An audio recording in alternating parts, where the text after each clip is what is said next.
रातिर निस्तार नहीं आहरी 4 दिन जाए लाग रहिब ग्रीष्म प्रवाह बाहर को बाहरिबा बेले सावधानता अवलंबन करने को पाणीपाग विभाग परामर्श।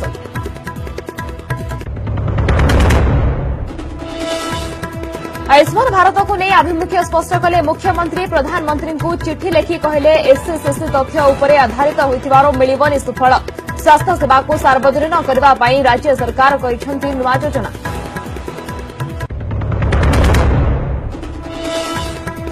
आज पार्लियामेंटारी स्टैंडिंग कमिटीर गुरुत्वपूर्ण बैठक चिटफंड कंपानी उपरे रोक नहीं हेबा आलोचना। सामिल हेबे रिजर्व बैंक ऑफ इंडिया प्रतिनिधि। दूर है अंधार गंजाम रंगेलुंडा फुलटा पंचायतर 2 गांव में पहुंचला बिजुली। सौभाग्य योजना रे संपूर्ण मागणारे सेवा पाइबे गरीब परिवार।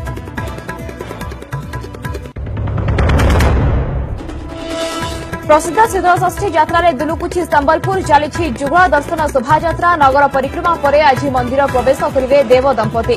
भगवान को पाखरे पाई भाव विह्वल भक्त। एवं फिफा विश्वकप 8 वर्ष पर विजयर स्वाद चाखिला इंग्लैंड। रोमांचकर भाव ट्यूनिसिया को 2-1 गोल रे हराइला दल। सेबळे पनामा को 3-0 गोल रे हराई बेल्जियम विजय अभियान आरंभ।